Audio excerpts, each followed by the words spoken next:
are you funded enough to be the best trained and the best equipped? Because when you came into office, I mean, that was a question that a lot of people had. How are you going to be able to recruit officers? Because people weren't coming into the force. But do you have the funding? Do you have the support for the citizens of Orlando to know, hey, these guys are trained and they are equipped to be able to keep the public safe? What do you think about that? I think people always would want more. As a chief, you always want more. You want everything you could possibly get. I think the city does a very good job of funding us. I think there's some talks going on now because one of the things we're going to get into a little bit later, some of our vehicles are very old and they need to be replaced. So 30% of our fleet is over 6 years. We want to get those replaced. The city's been open to that, replacing those, because the newer technology, you ride a vehicle 12 hours a day, it's going to fail on you if you're like 7, 8, 9, 10, 11 years. It just doesn't work. So those are the kind of things I want to get funded. I know the cities now, they're going to fund a driving track for us.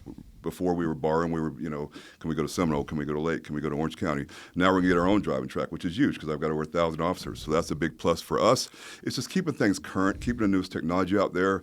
We had our first responder drone program that was released today. Can we release today? So this is what I want to talk about right now. That's one of the first things I wanted to talk about. We have $6.8 million going to a drone program. You got that video for me? Yeah. I was impressed with this. All right. So I'm looking at a contract with Axon for 6.8, 11 drones is what I'm hearing right now. It's a drone first responder program. My question was, I looked at this, man, this looks like something straight out of like RoboCop to me. Officers assessing dangerous scenes. Is this operational right now, Chief? Yes, it is. Talk to me about it. So about 6 of our locations are operational out of the 11. We just started this in June. It's a game changer. Yeah. As soon as you call in and say shots are fired, there's an incident on the ground, the drone is launched immediately. So it gets there 43% of the time. It's getting there before officers get there.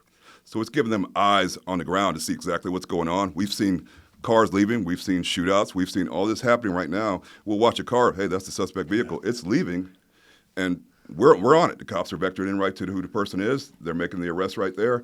So it's 100% game changer.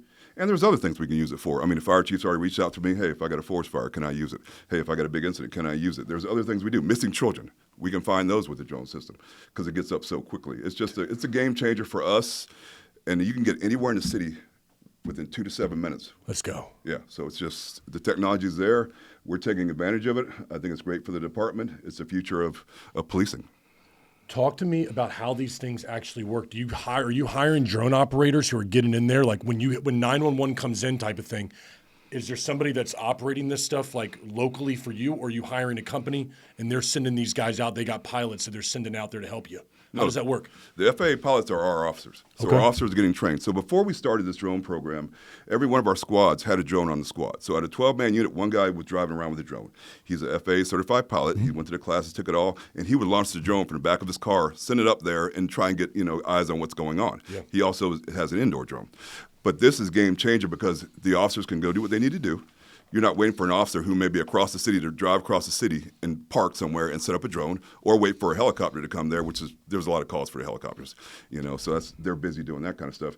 This is launched from somewhere right in the area, gets there within 2 to 7 minutes. Most time it's in the area within 1 or 2 minutes. It's over the head of what's going on, and looking at what's happening, seeing what's happening, and giving the officers real information on what's going on the ground. Have you seen these drones? What am I talking about? I'm sure you have, where they got these drone programs that are entered into schools, where it's like the drone will actually hit the assailant and like it'll do things like that. It's part of the program. Have you seen something? I've seen some stuff like this on TV.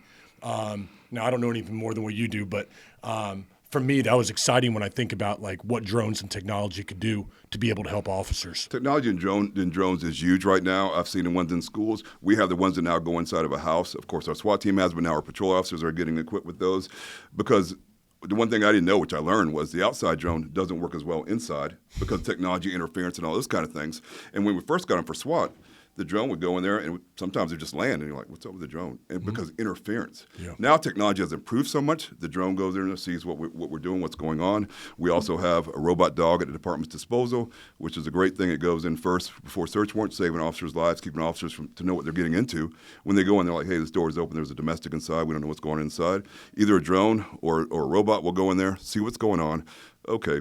Unfortunately, there's a dead body on the ground. Okay, now we can make entrance, we can clear it, and we can do it safely. Right. So technology is straightforward. It's helping us every day, and it's something we're going to continue to do as technology improves and changes.